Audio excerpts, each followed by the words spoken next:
Thank you, Mr. Chairman. Mr. Chairman, holding a hearing today on, quote, reining in the administrative state is a bit like rearranging the deck chairs on the Titanic. As we speak, Elon Musk and his band of near teenage accomplices are systematically working their way through the executive branch, knocking down agency after agency while undermining the rule of law and shredding the Constitution along the way. Musk and his team have unprecedented access to our most sensitive and personal data. They have gained access to extremely sensitive tax information at the IRS, highly restricted government records on millions of federal employees and their families from the Office of Personnel Management, and personal data related to health insurance plans, workplace safety and health investigations, child labor, and more from the Department of Labor. And this is just what we have learned through news articles, because all of these actions have been taken without any transparency to the American people. Musk and his team have accessed at least 18 agencies and untold amounts of sensitive data that is attractive to bad actors here and abroad. But Musk and his assistants are not just accessing this data. They are feeding it into AI models, downloading it onto commercial servers, and possibly taking it off premises. Because Musk and his team can also change our government systems. Not only is the personal information of millions of Americans at risk, but also the systems that ensure our safety and core government functions. For example, Musk and his team have accessed core systems at the Federal Aviation Administration. Experts have warned that, quote, even a small system disruption could cause mass grounding of flights, a halt in global shipping, or worse, downed planes. Officials at the FAA warn that going into these systems without an in-depth understanding could result in death and an economic harm to our nation. Nevertheless, Musk indicated that the DOGE team will aim to make, quote, rapid safety upgrades to the air traffic control system. Just in the past few weeks, we have seen what happens when mistakes are made in our air traffic control system, when a Black Hawk helicopter ran into a commercial flight, resulting in dozens of deaths. Musk and his team are opening us up to more deaths and critical economic harm. But Elon Musk is not content just to cause massive disruption and expose us to greater risk. No, he is also using his unfettered access to our agencies and our data to benefit himself. For example, the Department of Labor was investigating workplace abuse allegations at 3 Musk-owned companies: the Boring Company, SpaceX, and Tesla. So, Musk and his team invaded the agency and gained access to their information on current and past investigations. Just days before they got access to the Consumer Financial Protection Bureau, Musk finalized a deal with Visa to process peer-to-peer payments for a wallet feature on X. Because the CFPB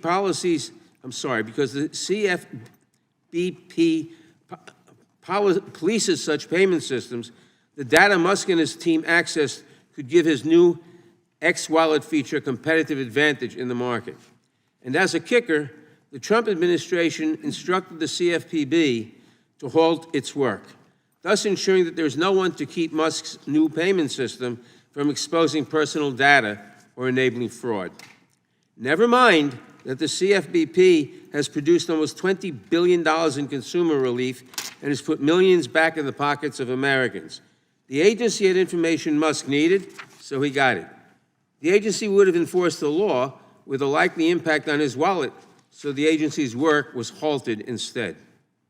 Serious concerns have been raised about whether the people accessing this data, many of them barely past college, have the appropriate training and vetting necessary to handle such sensitive data. That is an active data breach on a scale we have never experienced before, but this time, the threat is coming from inside the House. Imagine what domestic criminals or foreign adversaries could do if they got their hands on this information. This is a clear and present danger, and yet our Republican colleagues do nothing. In addition to these structural attacks on the executive branch, the Trump administration is also reclassifying civil servants as political employees who can be replaced with flunkies beholden to Donald Trump, imposing loyalty tests on national security officials and encouraging tens of thousands of employees to resign, with promises it has no authority to make. As a result, it is hollowing out the workforce and the decades of experience and technical expertise that comes with it. Without any authorization from Congress, the Trump administration has also taken several other actions that have thrown the federal government into chaos. It attempted to impose a, quote, temporary funding freeze, unquote, across much of the federal government that a judge has already ruled unlawful. It fired duly appointed Democratic members of independent agencies to deprive these agencies of a working quorum and essentially prevent them from fulfilling their missions. And to ensure that no one is able to hold the administration accountable from within the executive branch, the president fired more than a dozen inspectors general without following the statutory requirements for doing so. These actions are as unconstitutional as they are dangerous. While we witness these incursions on the rule of law and the Constitution, my Republican colleagues do nothing. In fact, they cheer on Elon Musk as he usurps congressional authority and arrogates unprecedented power to himself. When Joe Biden was president, we heard stirring speeches from our Republican friends about the need to assert our Article I authority. We were told that the Biden administration was guilty of dangerous overreach when it attempted to help people drowning in student loans, or protected our communities from gun violence, or helped shield consumers from corporate abuse. But now that is ancient history. Now they aid and abet shadow President Musk while he bulldozes his way through the administrative state, untethered to any congressional statute or authorization. There is no check and no balance from the Republican Congress, just feckless inaction because it serves their purposes. They know that undermining the critical protections provided by our agencies would be deeply unpopular, so they are content to abdicate their responsibilities and let Elon Musk do their dirty work. I urge my Republican colleagues to stand up for this institution and for the people they represent. I yield back. Gentleman yields back. I now recognize Chairman of the full committee, Mr. Jordan, for his opening statement. Thank you, Mr. Chairman. Instead of stopping the stupid spending, Democrats attack the guy who's exposing it. I think the taxpayers of this country would just as soon we stop spending their money on dumb things. Like what was the example from USAID, some transgender comic in Ireland spending money on Bert and Ernie and Big Bird on Baghdad TV. I think they would prefer we not do that. Elon Musk is exposing in the federal government exactly what he exposed at Twitter when he purchased Twitter. What did we find out there? Big government was pressuring big tech to censor Americans. And you don't have to take my word for it. We had the Twitter files. Oh, and we also had someone else in big tech send a letter to this committee and tell us exactly what they were doing. Mark Zuckerberg said the Biden administration was pressuring us to censor. We did it. We're sorry. We won't do it again. Told the whole world that in a letter to this committee.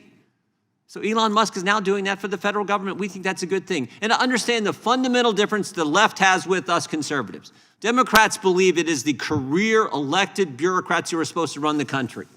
We don't think that's the way it's supposed to work.